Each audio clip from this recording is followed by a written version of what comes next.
Bonsoir à tous. Tout d'abord, je tenais à vous remercier, vous les contributeurs de notre chaîne Les Incorrectibles Plus sur Utréon. C'est en effet grâce à vous et à vous seulement que nous pouvons dorénavant continuer à vous proposer nos émissions. La monétisation de nos vidéos est trop faible sur YouTube pour cela et nos sponsors, oh quelle surprise, se font de plus en plus difficiles à trouver. Je ne vous cache pas non plus qu'entre les procès à répétition, que nous gagnons pourtant tous les uns après les autres, mais qui nous obligent à nous défendre et donc à devoir avancer des frais d'avocat dont on est rarement intégralement remboursé, eh bien, il devient de plus en plus difficile de continuer à vous proposer ces émissions. C'est pourquoi on a plus que jamais besoin de votre soutien pour faire face à ces procédures bâillons, comme on dit, et surtout pour pouvoir continuer à inviter de vraies personnalités incorrectibles, tout en évitant aussi la censure toujours plus pressante sur cette plateforme. Et j'aurai la délicatesse de vous épargner les messages d'intimidation en privé envoyés ou d'insultes en public de nos détracteurs qui semblent autant nous détester, ainsi que nos émissions, qu'ils sont motivés à en faire la promo. Bon, ça, surtout qu'ils continuent, ça nous évite des frais d'attaché de presse, le fameux effet Streisand. Bon, on en vient à notre nouvelle émission d'aujourd'hui avec un invité qui n'a pas la langue dans sa poche, et c'est peu dire, ainsi que dont l'actualité n'a jamais été aussi riche. C'est la troisième fois, écoutez bien, qu'il vient nous rendre visite, et à chaque fois ses interventions ont été des cartons d'audience. Son sujet de prédilection, le combat de sa vie, on peut le dire dorénavant, c'est la lutte contre la pédocriminalité. La dernière fois qu'on l'avait reçu, c'était juste avant la présidentielle pour nous présenter son documentaire Choc 1 sur 5. On est ravis de le recevoir à nouveau. Karl Zéro, bonsoir. Oui, je suis essoufflé. C'est du lancement, c'est du lancement, mais en même temps, c'est bien, tu as fait un appel aux dons, et c'est vrai que... J'ai pas spoilé, on doit arriver juste à la fin. Ce qui est important, c'est de dire qu'effectivement, comme on n'a plus aucune place nulle part, dans aucun média, il faut bien qu'on arrive à vivre. Les gens ne comprennent pas, donc merci de le faire remarquer. Là-dessus. Et ton truc Utréon, je sais pas ce que c'est, mais c'est ça. Mais il y a Maïsto aussi dessus. Ouais, il y a Maïsto, il y a tout le monde va sur Utréon. Il y a TVL, il y a tout le monde. Donc c'est comme une espèce de YouTube, mais payant. C'est un YouTube mélangé à un Patreon. C'est-à-dire c'est un Patreon. Si tu veux, c'est le Patreon, c'est le Tipeee version américaine, donc ça pèse une fortune, mais où il n'y a pas de vidéo, et donc on permet à des gens de contribuer à leurs vidéos sur la même plateforme. Et ça te permet de continuer à exister. Eh bien aujourd'hui, je le dis, c'est l'unique, si tu veux, moyen qu'on a de financer les productions de ces émissions, puisque les gens ne le savent pas, mais on est diffusé nativement sur YouTube. Donc on n'a pas de première diffusion sur un média, donc c'est notre seule source de revenus, un peu comme toi, ta Web TV dont on va parler. Alors Charles Carzero, vous êtes Bon, je vais te tutoyer après tout, oui, puisque c'est ta marque de fabrique. C'est la troisième fois qu'on se voit en plus. C'est vrai. Exactement. Et puis juste avant que ça tourne, là, tu me tutoyais. C'est vrai. Tu vas pas reprendre les trucs des médias mainstream que tu dénonces. C'est vrai, tu as raison. Bon, on se tutoie, on est des gens normaux. Et puis c'est ta marque de fabrique, toi tu as toujours tutoyé tout le monde sans les connaître. Oui, bien sûr. Ça n'a pas voulu des gens qui le prenaient pas trop mal, non, il y en a pas qui se sont dit écoutez, moi je suis quand même... Non, je vais te dire, quand j'ai commencé à faire des documentaires de faits divers, j'ai arrêté de tutoyer les gens. Ah, ouais. Parce que là j'avais du respect. Oui. C'était les politiques que je tutoyais. Tu veux dire que pour toi, le vouvoiement était véritablement une marque de respect? Oui. Alors que... quand tu es en face de quelqu'un qui a été violé enfant ou qui est un proche de victime ou une maman qui a perdu son fils... Tu vas pas au tutoiement. Tu vas pas au tutoiement. Alors qu'en revanche, le ministre qui a 40 casseroles sur la gueule... Au contraire, gueule, ça va, patate, machin. Non, mais au contraire. Là, c'était le petit plus de l'émission. Bon, l'autre petit plus, c'est Joyeux Noël, Thérèse. Ah, ça te moque pas de Noël. Parce que Noël... Non, mais je me moque pas du tout. Noël, c'est quoi? Pas du tout. C'est la naissance. On est diffusé le jour de Noël, donc je me moque.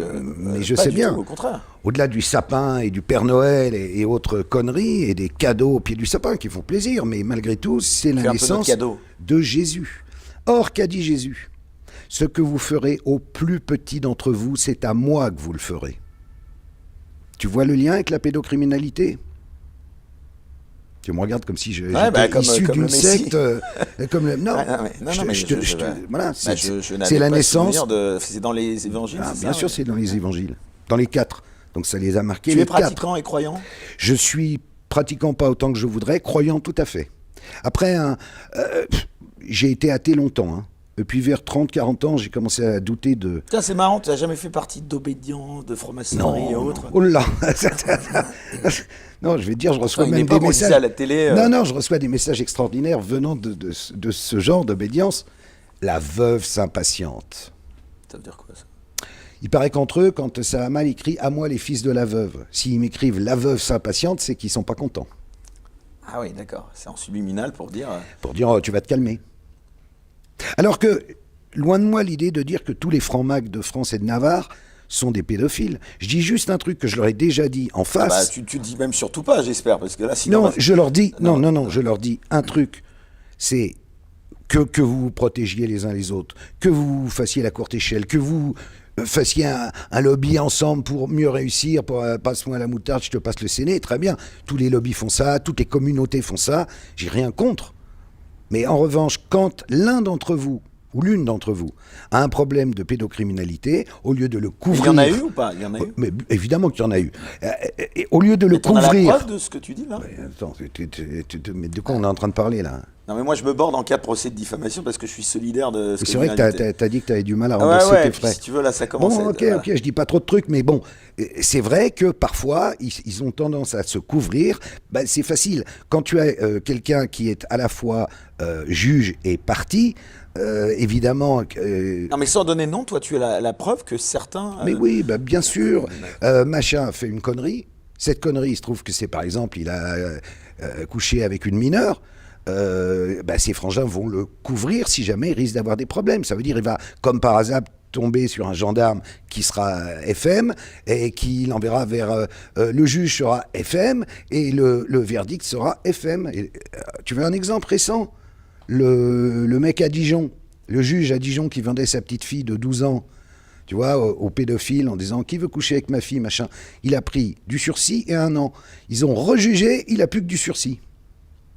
Tu vas pas me dire que c'est le fruit du hasard. Faut arrêter de nous prendre pour des cons. Moi, je te dis, j'ai rien contre la franc-maçonnerie.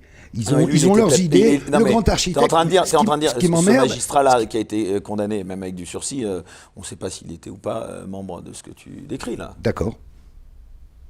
Non, mais tu as des infos là-dessus, toi? D'accord. D'accord. Écoute, tu gardes la responsabilité de tes propos. D'accord. Alors, mon cher Karl, joyeux Noël, joyeux Noël, Thérèse. Putain, Eric. Non, mais tu t'es ratatiné avec le temps. Mais non, je me ratatine pas. T'as peur des procès, t'as peur de tout. Mais non, mais aujourd'hui... On doit changer... Non, on doit changer les choses, au moins dans un domaine que j'ai choisi. Non, mais tu sais que ça s'appelle la procédure Bayon. C'est-à-dire qu'on te harcèle de procès en diffamation. Tu as connu ça, c'est pas toi que je vais l'apprendre. Oui, toi, t'avais le salaire de Canal derrière, excuse-moi. Tu pouvais faire ça, c'était même Canal. Aujourd'hui, j'ai aucun salaire et je fais très attention. Et voilà, c'est la vie, c'est le risque. Quand on dit on va dire des trucs, si on dit pas de trucs, alors les gens ils vont dire ils servent à quoi? Non, il faut juste avoir la certitude qu'on a les preuves derrière. Voilà. Donc, mais attends, quand j'ai raconté la vraie histoire de Fourniret, j'ai pas eu de procès derrière. Hein. Ouais. Quand j'ai parlé de Lelandais, j'ai pas eu de procès derrière. Non, mais c'est pour ça. Donc moi, je jouais juste mon rôle d'objecteur pour te permettre d'aller plus loin. Alors, mon cher Karl, donc tu es un habitué, je l'ai dit, de ce canapé orange, très joli, au demeurant.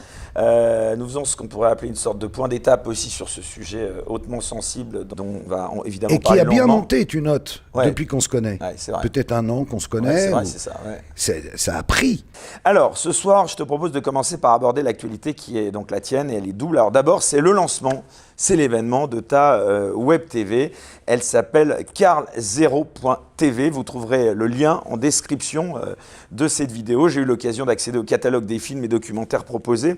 Et je peux dire, donc vous qui nous regardez ce soir, je peux vous dire que vous allez découvrir de nombreuses choses que vous ne verrez pas et n'entendrez sans doute jamais ailleurs, sauf sur cette chaîne.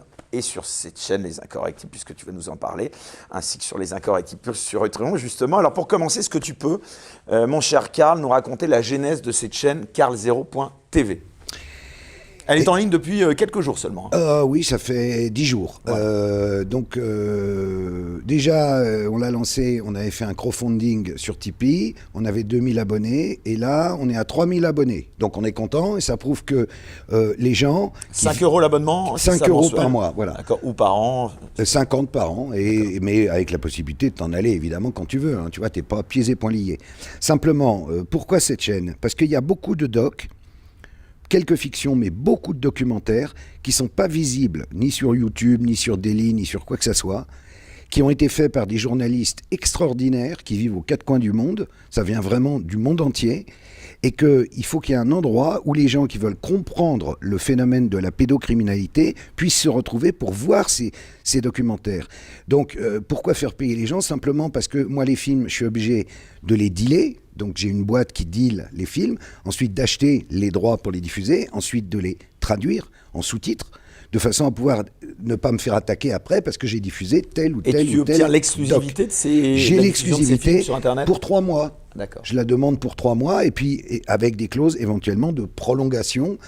Mais ça me permet aussi, le fait de dire 3 mois, c'est de renouveler souvent. Ça coûte cher en plus. Je suppose. Évidemment que ça coûte cher. Donc, mais l'idée, c'est d'arriver à mettre sur la chaîne 7 ou 8 nouveaux films tous les mois pour renouveler. Puis, tant qu'à faire, puisque c'est une micro-plateforme VOD, c'est le tout petit Netflix de niche, tu vois, parce que c'est vrai que tu dis, mais pourquoi je vais me relever la nuit pour aller regarder un truc qui fait peur en plus, tu vois, la pédocriminalité, bon, je ne demande pas aux gens, c'est à consommer avec modération, il ne faut pas le regarder tous les soirs, parce que c'est pas très marrant, mais c'est un truc de prise de conscience et c'est un truc de militant, en vrai. Si vous voulez nous aider à faire bouger les choses, ben, c'est en regardant, en informant, bon, c'est la meilleure méthode que j'ai pu trouver. Parce que YouTube, à un moment, quand tu vas piquer un film à droite ou à gauche, tu te fais piquer toi-même et YouTube le retire ou alors te supprime carrément le truc. Donc, si tu as ta plateforme, ben, tu es chez toi et donc les gens peuvent venir en confiance. Et puis, j'ai voulu faire un média en même temps parce qu'il se passe des tas de trucs. Moi, je suis en contact avec vraiment beaucoup de gens. Et tu n'es plus invité dans les médias mainstream, c'est incroyable. Ah non, jamais. C'est incroyable ça. Jamais. Tu allais encore chez Pascal Pro sur CNews, mais. Oui, mais la dernière fois, j'ai fait un numéro sur Le Landais, Fourniret et l'affaire Allègre. Alors tu disais que moi je me décomposais en début d'émission, lui je crois qu'il en était. Il s'en est pas remis, je suis jamais. Ouais. Non, il y en a un qui m'invite encore, c'est Hanouna. Ah, ouais. Hanouna, faut le reconnaître. Ouais. Non, il m'invite. Mais les autres, c'est terminé. Donc là, il va t'inviter, tu crois Ah, il va m'inviter, bien sûr. Mais c'est pas, si tu veux. Bon, après, on pense qu'on veut de son émission, mais au moins. C'est intéressant, le moment où il est un peu dans la bourrasque. Non, mais il y a une liberté. Ce qui se passe. Il y a une liberté de ton. Cyril, après, tu penses quoi, Cyril Hanouna? Bah alors là, c'est l'ancien animateur de télé qui te parle. C'est un très bon animateur de télé. Après, parfois, il se lance dans des trucs où après, il y a des erreurs comme le coup de célébrer la meilleure audience le lendemain de Lola, tu vois. Bon, mais il le sait, il sait. Mais dans la vie, on fait des conneries tous. Ça, c'est pas grave. C'est un super bon animateur, je suis désolé.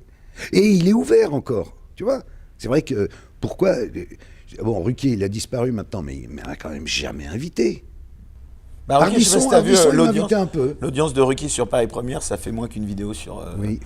Enfin, non, mais surtout, en fait, tu sais, maintenant, les gens, ils sont pas cons. Il n'y a plus que des gens qui ont, je sais pas, 95 ans, qui sont devant la télé. La télécommande ne marche plus. Donc, ils mettent la télé, puis ils regardent la télé comme ça.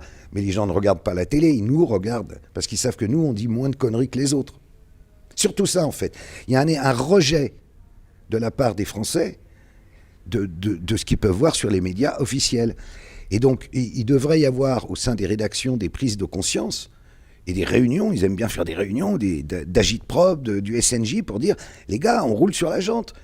On est la voix de son maître. On devrait, à un moment, ouvrir à d'autres thématiques et se permettre de dire des choses qu'en haut lieu, on n'a pas le droit de dire. C'est-à-dire le pouvoir politique, ou alors les milliardaires, les drahis et tout ça, qui possèdent tout.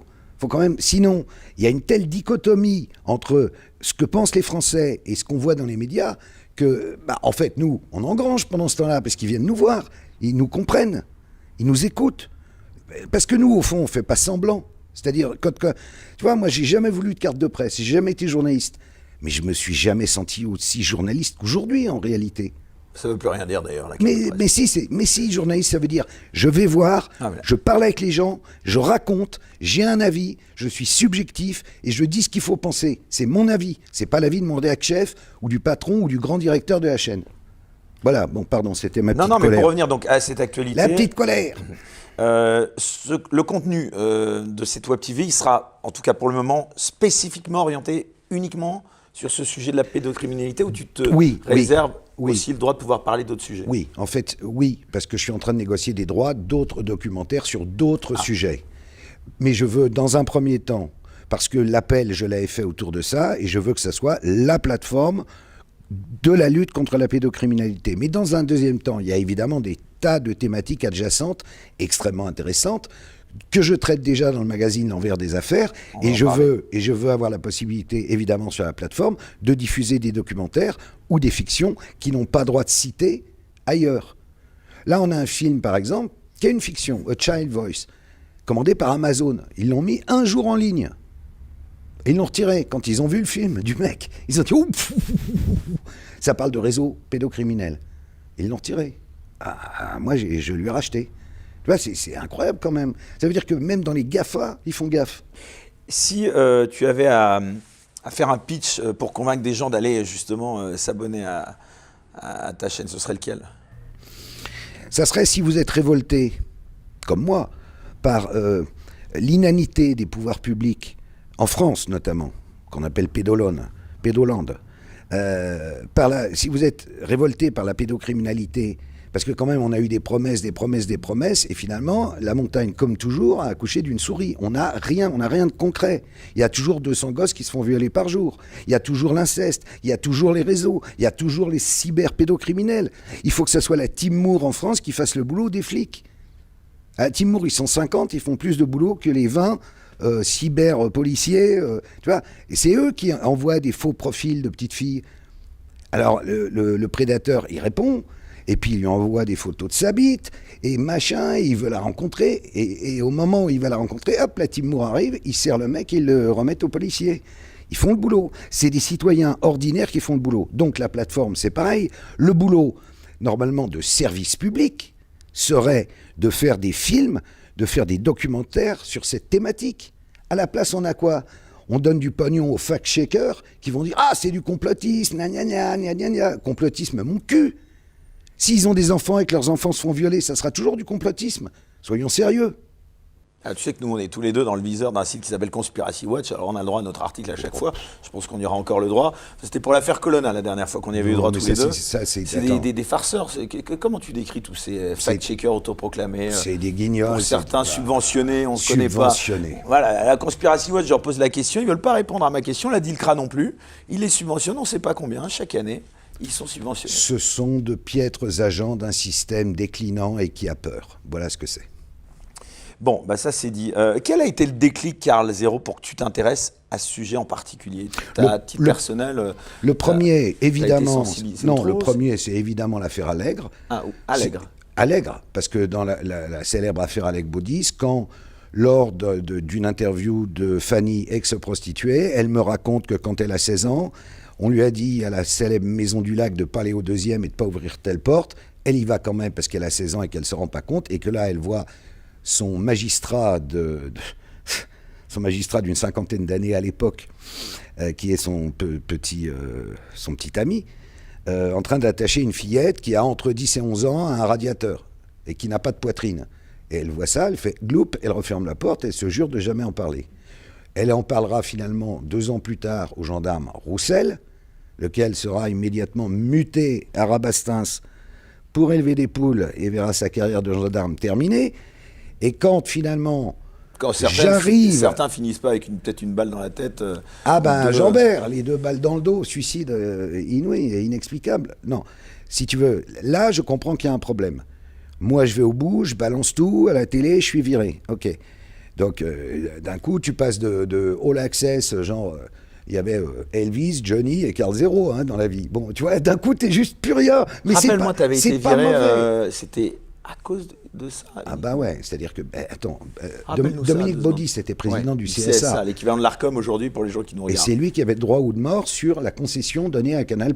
Et donc, il a demandé ta tête ? Mais putain, pendant 3 ans. En plus, la direction avait changé. Les mecs qui étaient intelligents... Et qu'il a eu au final, les mecs intelligents de Greff, Lescure, ils s'étaient barrés. Là, c'était le bégon vert, mais eux, et donc ils se faisaient bombarder d'appels de l'autre. Au bout d'un moment, dehors Karl Zéro, voilà. Alors que je n'avais pas démérité. Mais enfin, peu importe. Et au fond, ça m'a fait du bien. Ça m'a permis de sortir de ça et de revenir à la base du journalisme, c'est-à-dire vraiment aller au contact. J'ai choisi évidemment les faits divers.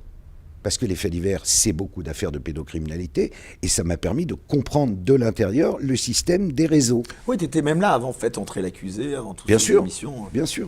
Et de là, j'ai rencontré Oméra Cellier, Serge Garde, Innocence sans danger, et de là, on a fait d'abord un premier doc qui s'appelle Le fichier de Zandvoort, qui est un doc qui est fédérateur, que tu peux regarder sur YouTube, il est en accès libre. Je ne vais pas rentrer dedans parce que c'est long à expliquer. Et puis ensuite, on a voulu faire le film sur Outreau, et là, la chaîne a dit non. Donc on l'a fait finalement de notre côté avec l'aide, et là c'est sympa, de la Villardière qui a accepté de... Alors, Innocence en danger avait de l'argent, mais lui, il a pris la prod. Et puis on a fait 1/5 le manifeste, et puis on a fait 1/5 le film, puis on a fait le film 1/5 face au candidat, où ton ami Zemmour n'a pas daigné venir. Arrête de dire ça. Alors, permets-moi de me fâcher un coup sur lui. Non, je ne sais pas si c'est ton ami. Mais en l'occurrence, Zemmour... Non, tu dis ça parce que je l'ai reçu, et j'invite les gens à regarder dans Bistro Liberté, une autre chaîne qui s'appelle TVL, mercredi dernier. Donc voilà, c'était une private joke. Merci, Carl. Bah, enfin, je ne vais pas faire de la promo pour Zemmour. Parce que Zemmour, quand on a fait 1/5 face au candidat, il m'a répondu par un texto.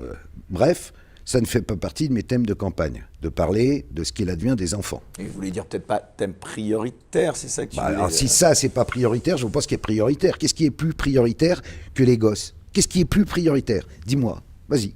Mais il y avait que lui qui t'a pas répondu? Ah non, il y en a d'autres. Voilà, c'est ça que je veux dire. Il y en a d'autres. Je veux pas d'autres. me faire le défenseur de Zemmour, mais bon. Sauf que... Il y avait peut-être d'autres raisons. Sauf que... Peut-être que tu avais un passif avec lui. Quand la petite Lola est assassinée, qu'est-ce qu'il fait, le Zemmour?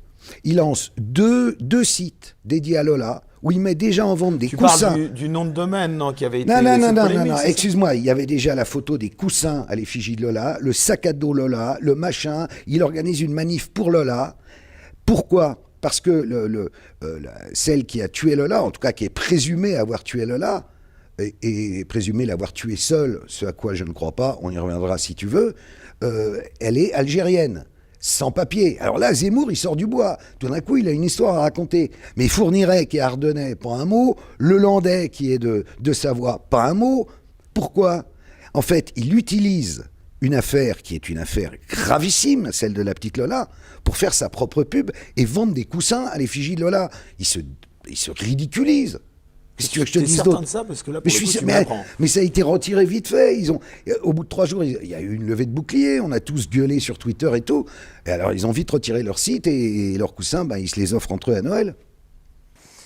Bon, on va éviter en effet de plaisanter là-dessus, mais... Mais on ne plaisante pas, c'est du pur foutage de gueule. C'est un exemple de foutage de gueule. C'est utiliser un truc comme petit planche de surf pour surfer sur la vague de la pédocriminalité quand on n'a jamais voulu ni en parler, ni mouiller sa chemise, ni quoi que ce soit à ce sujet. Alors excuse-moi, mais là je vais me faire encore, pour te faire réagir, aussi l'avocat de ceux qui vont peut-être te dire aussi à toi que tu fais aussi ton beurre sur ce sujet et que c'est peut-être super indécent. Je suis sûr qu'ils vont traiter de complotiste. Là, je parlais de Conspiracy Watch. Je serais pas étonné que demain, pas mal de fact-checkers disent, voilà, ils vont aller regarder carl0.tv, vont dire, voilà, c'est une machine à ce que Carl Zero se fasse du fric, quoi. On se fait pas une thune.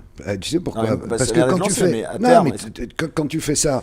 Quand tu fais une entreprise comme ça, tu achètes... Non, mais je réponds parce que c'est une question effectivement qu'on va me poser. Ouais, tu veux payer 5 €, c'est pour te payer une Rolls et une Rolex. Mais mes couilles, oui. Chaque film, il me coûte entre 1500 et 2000 €. Un abonné, c'est 5 €. Tu te rends pas compte. Et moi, en plus, sur cette plateforme, maintenant, je fais des vidéos. Donc là aussi, je paye des gens. J'ai une équipe. Voilà, comme toi, tu payes nos amis qui sont là à filmer. Il y a une équipe. C'est bien de le souligner. Non, mais t'as pas rien sans rien. Donc, crois-moi que si je voulais faire du business et me faire des couilles en or, j'aurais pas choisi le combat contre la pédocriminalité. Je l'ai fait par conscience, je l'ai expliqué 50 fois. Je l'ai fait parce que, en gros, ma carrière, elle est finie. J'ai 60 piges et j'ai envie de faire quelque chose de grand. Pourquoi moi? Je sais pas, ça m'est tombé dessus. Il y a eu cette affaire Alleg, il y a eu la suite, il y a eu tous ces faits divers, les rencontres, les reportages, et j'ai compris qu'on avait un problème massif. Et je me suis dit, s'il n'y a pas quelqu'un qui porte la voix, alors il y aura plein de gens qui portent la voix. Je dis pas que je vais être le chef, je m'en fous d'être le chef. Emmanuel Macron, il prend ce sujet au sérieux selon toi? Oui, Emmanuel Macron, c'est un comédien, donc il fait, on vous écoute, on vous croit. J'ai envie de pleurer, j'ai mal au cul. Attends, mais me fais pas marrer, bien sûr qu'il le prend pas au sérieux. J'ai essayé, avec Omer Assélier, durant le premier quinquennat d'Emmanuel Macron... T'aurais pu t'adresser peut-être à la première dame. Mais attends, j'y vais. J'ai donc envoyé des messages, des SOS à Chiappa à l'époque, en disant il faut faire quelque chose pour les enfants, vous faites pour les femmes, le mouvement MeToo, bravo, faisons pareil pour les enfants. Ok, je vous invite à déjeuner. Nous voilà à déjeuner avec chez Marlène, enfin au ministère, avec Oméra, et on lui raconte, on lui fait 1 sur 5 en live. On lui raconte, voilà, il y a l'inceste, la pédocriminalité, les problèmes au sein des institutions qui couvrent à chaque fois qu'il y a un vilain petit canard, que ce soit l'éducation nationale, les ASE. Bon, enfin, je ne vais pas refaire le schéma global de tout le truc. Elle nous écoute, elle prend des notes. Il y a d'autres petits gars autour d'elle avec des costumes The Couple. Ils prennent des notes, ils sont tous formidables. Et à la fin, elle me dit, bon, bah, oui, mais ça va être un peu compliqué. Mais enfin, bon, j'appelle Brigitte. Brigitte t'appelle. Je dis, la première dame va enfin réagir, parce que c'est son rôle, normalement. Et puis, aucun appel ne vient. Aucun appel, rien. Allô, Brigitte, appelle-moi. Elle ne m'appelle pas.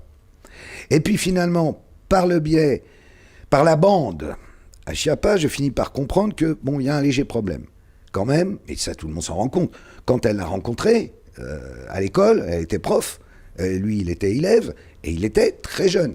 Alors, l'histoire officielle nous dit 17 ans, il semble que ça soit plutôt 14. Mais, et alors? Ok, bah c'est comme ça, c'était une autre époque, on peut admettre, c'est pas pour cette raison-là, en tout cas, j'espère qu'ils ne bougent pas. Alors là, après, ils ont nommé Taquet. Mais Taquet, il a servi à rien. Bon, après, il n'y a plus de Taquet. Et là, on a la Civise, donc avec le juge Durand et différentes personnes autour de lui qui réfléchissent, dont Arnaud Gallet, qui est un mec formidable, qui anime le mouvement Bibrève France. Et ils sortent des trucs. Mais c'est un peu des bulles du pape. C'est-à-dire, c'est pas des décisions, c'est des propositions. Et je crois qu'en novembre 2023... là, le gouvernement se penchera avec sérieux sur les propositions. Mais en vrai, dans les faits, dans les prétoires, dans les commissariats, dans le recueil de la parole des victimes, aujourd'hui, rien ne change. Rien du tout dans les faits. Rien. Rien. Alors on gueule. Moi, je pensais qu'on allait gueuler 1 an, 2 ans. J'ai l'impression qu'on va gueuler pendant 10 ans, c'est pas possible. Il faut que ça change. Ou alors c'est que tout le monde a compris qu'il y avait un problème avec ça. Alors Karl, sur cette web TV, donc karl0.tv, je rappelle, on peut lire 2 phrases, notamment la première, liberté de ton, le maître mot, c'est ça, liberté de ton de cette web TV. Tu trouves qu'il n'y a pas assez de liberté de ton sur ce sujet en France? Première question. Et puis il y en a une deuxième tout de suite, j'enchaîne, qui est nous admirons celles et ceux qui prennent des risques pour enquêter et révéler la vérité. Qu'est-ce que risque un journaliste qui se mettrait à parler de cela dans les journaux mainstream? Voilà, 2 questions. Alors, je réponds d'abord à la deuxième. En vrai, mais c'est la réponse à la première. En vrai, un journaliste qui veut faire un sujet là-dessus, il va aller voir un média mainstream. Donc, c'est quoi aujourd'hui? C'est une chaîne de télé, ou une radio. Ça peut être un reportage radio, ou alors un GAFA, Netflix, machin. Il va arriver avec un projet et il va se rendre compte assez rapidement que la thèse qu'il va devoir défendre est la thèse qu'on lui impose. On ne va pas lui donner les clés. Comme Gérard Lenormand, que tu as reçu peut-être, voici les clés de la maison. On ne te donne pas les clés. J'ai reçu Daniel Guichard. Guichard, ouais, je confonds. Lui, il va au centre de tir. J'ai vu. C'est des vieux de la vieille. Bon, ils sont super. Alors attends, je continue. Donc, quand le journaliste propose son sujet, mettons, il veut faire, imagine, il dit, il y a peut-être un problème avec l'affaire Dutroux. Dutroux, prédateur isolé. Moi, je pense qu'il y avait plutôt un réseau. Les mecs, ils vont lui dire, non mais attends, t'es gentil, mais tu sors. Donc ça a été jugé, l'affaire a été jugée, la marche blanche a servi à rien à Bruxelles, on s'en fout, ça n'intéressera pas les gens, et voilà comment on évacue à chaque fois le sujet. À chaque fois, il est évacué, ou alors, c'est des trucs... il lance des émissions autour de ces thèmes pour montrer que nous étions à l'époque de dangereux personnages qui salissaient et qui calomniaient sans preuve et sans savoir et en payant des prostituées. Outreau, ça a été un petit peu un naufrage. Outreau, maintenant, les gens sont en train de comprendre. Toi, tu maintiens et tu continues. Je maintiens, mais tout le monde l'a compris maintenant. Il n'y a que les mainstream, mais les mainstream, ils bougeront pas une oreille. Si, d'ailleurs, ils commencent à bouger une oreille. Parce qu'en fait, ils ont les foies. Parce qu'ils voient bien que c'est bien de faire un média, mais il faut avoir du public. Il faut bien que les gens te croient, qu'ils t'écoutent. Or, les gens, ils regardent, ils se marrent, ils disent « Moi, arrête !» Et c'est devenu que ça. C'est-à-dire qu'en fait, maintenant, les voix... Dupond-Moretti, par exemple, là, si tu l'avais devant toi, tu lui dirais quoi? Je lui parlerais d'Outreau. Je lui dirais qu'à Outreau, il a tétanisé de peur des gosses qui étaient victimes d'un réseau pédocriminel, qu'il y avait 55 clients qui venaient, que finalement on a jugé 12 personnes, que ces personnes ensuite ont été acquittées, et que quand tu parles à Shérif Delay, une des victimes, et à ses frères Jonathan et l'autre c'est Dimitri, les 3 te disent la même chose, c'est que parmi les 13, il y en avait 7 qui étaient réellement coupables. Et que sont devenus les autres? On parle de 55 au départ. Mais pendant ce temps-là, qu'est-ce qu'il a fait, Dupond-Moretti? D'abord, il s'est fait connaître. C'est là où il est apparu. Avec sa grosse voix, son tempérament. C'est facile d'avoir une barbe et d'être gros et de gueuler en faisant comme ça peur à des gosses, tu vois, à des enfants qui ont été violés pendant des années. Tout ça pour retourner l'affaire, pour faire une ridicule commission de parlementaires, pour aller chouiner. Et grâce à ça, la parole de l'enfant, grâce à Outreau, plus personne ne la prend au sérieux. Plus personne. C'est-à-dire un gosse qui dit j'ai été violé, un gosse il peut pas inventer ça. Tu comprends ce que je veux dire? Aucun enfant ne va faire des dessins où on voit des hommes avec des cagoules et des toges et qui font du mal à des enfants et où aucun gosse ne peut dire papa m'a mis son zizi dans la bouche, sauf s'il l'a fait. C'est-à-dire ça lui monte pas au cerveau. Un enfant peut mentir évidemment. Il peut mentir mais pour des conneries d'enfant. Tu vois ce que je veux dire? Qui a piqué la barre Mars que j'avais mis sur la table? Pas moi! Ok, mais ça c'est des trucs de gosse. Un enfant ne ment pas là-dessus. Aujourd'hui, quand un enfant se plaint, on ne l'écoute pas. Et on a une armée d'experts qui entendent les enfants et qui sont à la solde des Ben Soussan et compagnie, qui sont les master chiefs de l'expertise judiciaire et qui à chaque fois démontent ce que disent les enfants. Et du coup, on se retrouve avec des mamans qui sont obligées de fuir à l'étranger ou qui se retrouvent... Tu as suivi l'affaire de Priscilla Majani. Cette femme qui est en tôle parce qu'elle avait emmené sa fille en Suisse pour se planquer. Et par hasard, cet été, à un contrôle routier en Suisse, elle avait été fichée Interpol quand même, alors que son mari abusait de la petite. Elle est allée se cacher pendant 11 ans. Aujourd'hui, elle dort en prison. Voilà où on en est grâce à Outreau. Sur l'affaire Lola, tu en as un petit peu parlé tout à l'heure. Quelle est ton analyse? J'ai mis 2 personnes dessus. C'est très difficile parce que les flics, c'est... Au début, ils ont parlé. Ils se sont fait taper sur les doigts d'avoir parlé parce qu'ils ont donné des détails. On a eu beaucoup de détails dont, bizarrement, aujourd'hui, on ne parle plus.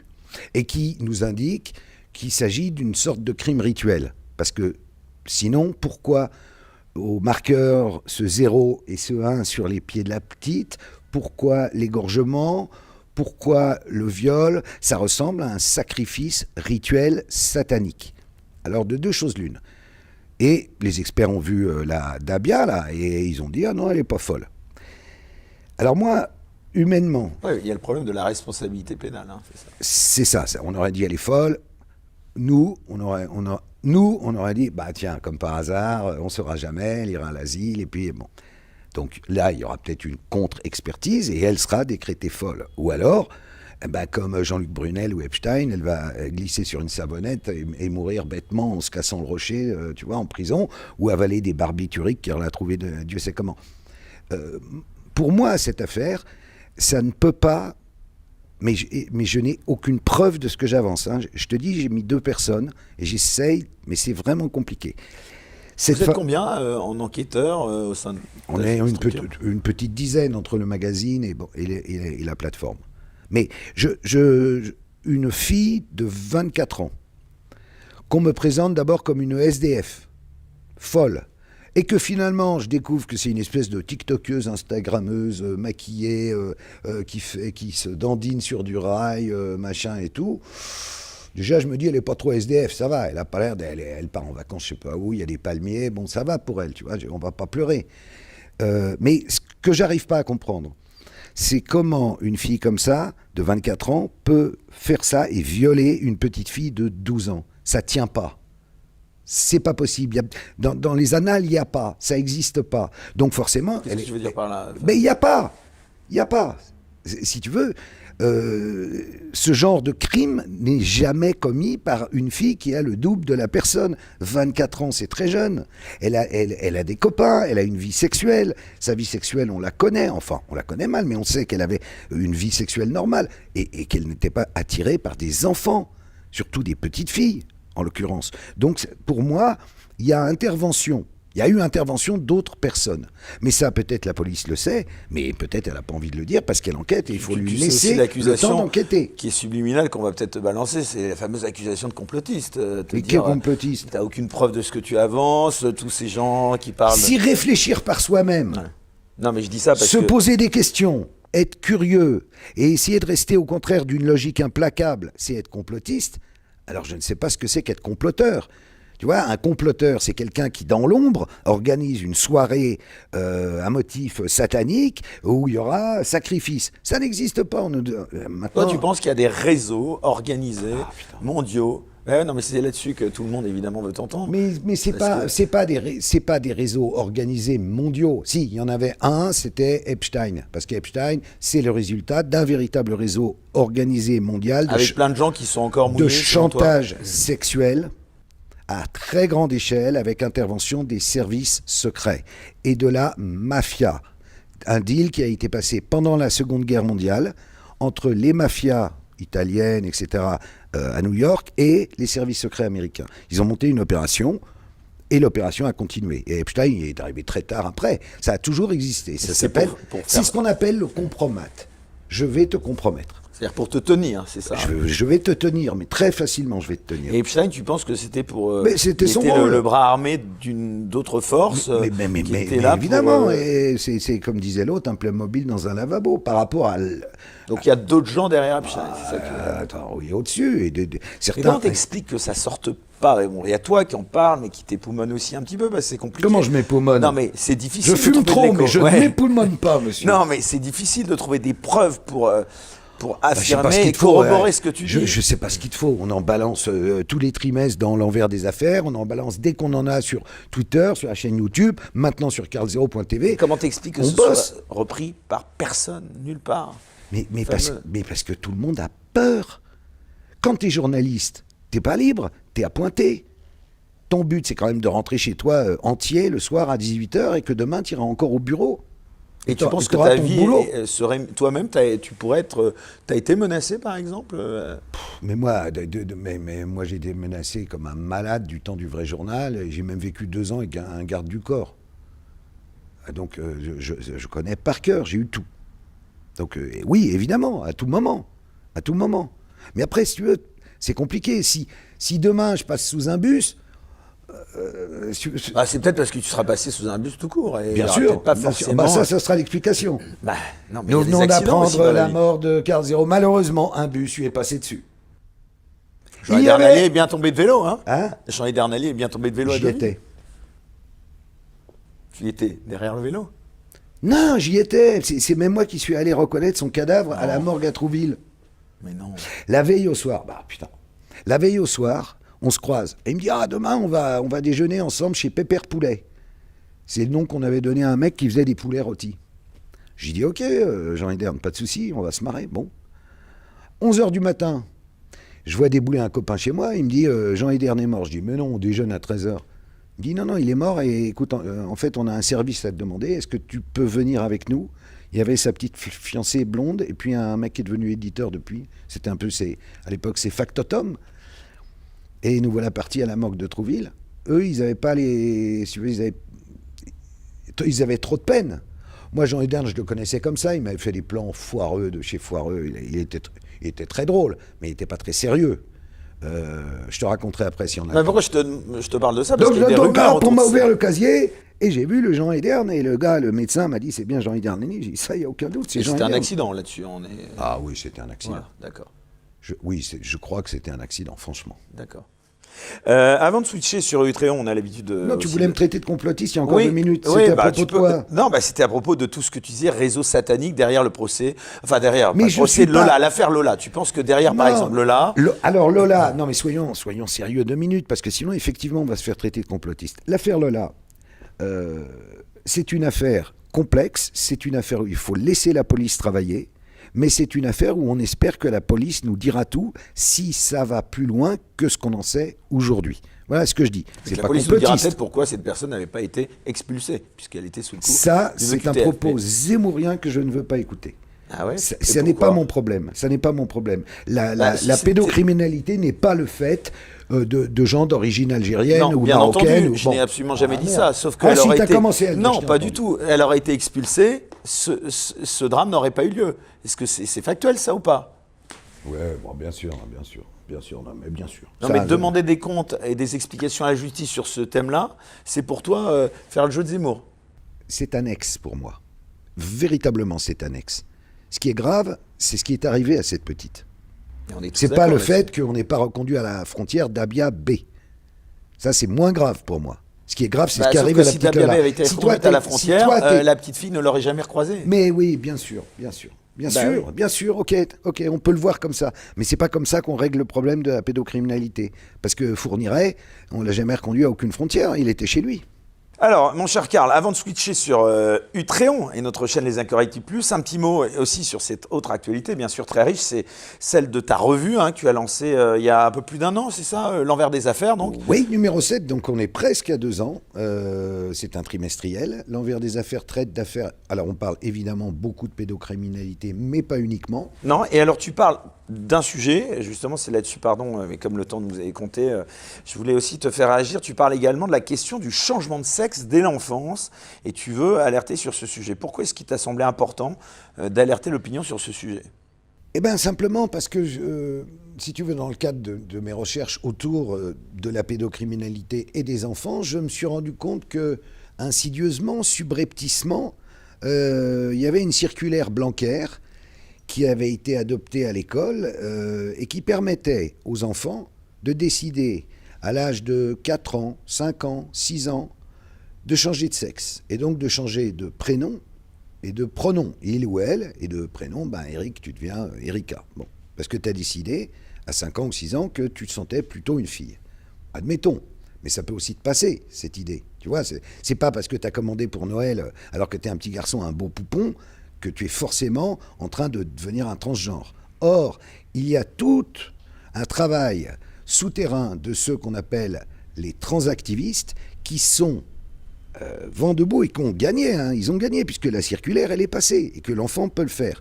Au nom de quoi? Au nom d'un truc qu'ils ont inventé qu'ils appellent l'autodétermination éclairée.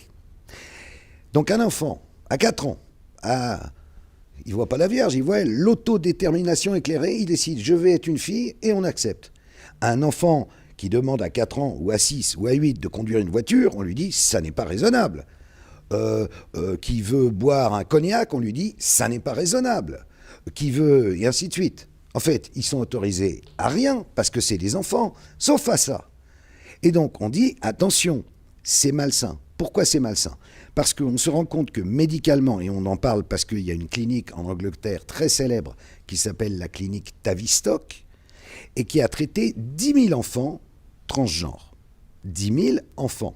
Et donc, eux, ils les traitaient. Qu'est-ce que tu veux dire par traiter? Eh bien, ils leur donnaient des hormones pour changer le sexe. Et puis après, ils faisaient des opérations esthétiques pour changer non seulement le sexe, mais par exemple réduire les seins quand il y en avait, ou changer le cou pour avoir un cou plus féminin, etc. Mais ça, ils le faisaient sur des mineurs. Or, on s'est rendu compte depuis, et la littérature scientifique le démontre, c'est que si tu donnes à des gosses des hormones de croissance, ça tue la notion de désir pour plus tard. Donc, on est en train de fabriquer dès maintenant des êtres transgenres, alors que des adultes veuillent changer de sexe, ils ont parfaitement le droit. Et il faut bien comprendre. C'est Marie-Estelle Dupont qu'on a reçue ici sur ce canapé qui disait que c'était extrêmement grave parce qu'il y avait des inhibiteurs de puberté, je crois. Enfin, c'est ça ça a bouleversé tout, quoi. C'est affreux à dire, mais prenons un garçon, si on lui file des hormones féminines, quand il va faire sa puberté, il va garder un tout petit sexe, puisqu'il voulait être une fille, mais peut-être entre-temps aura-t-il changé d'avis. C'est là où c'est terrible. Ça veut dire qu'on sait bien que l'enfance, l'adolescence, surtout l'adolescence, c'est des périodes où on se cherche. Et parfois, on teste des trucs différents. Et là, on est embringué dans un système qui fait qu'à l'arrivée, tu seras un être différent, alors que tu ne l'as pas choisi en réalité de ton plein gré quand tu étais enfant, parce que tu n'es pas capable de juger. Ça n'est évidemment pas un combat contre les LGTB+, queer, tout ce que tu veux, trans. Mais tu as des trans, et il y en a une qui s'exprime dans l'envers des affaires, qui sont vent debout contre justement l'utilisation de cette idéologie du genre dès l'école, en disant attention aux ravages. Et même moi qui l'ai fait, elle l'a pas fait petite, elle l'a fait grande. Elle dit, c'est jamais gagné en vrai. Même si aujourd'hui je suis femme, je suis bien dans mon corps de femme, je reste au fond de moi-même foncièrement un homme. Donc elle alerte là-dessus sur les ravages que ça va produire sur toute une génération de gosses. Fin de l'histoire.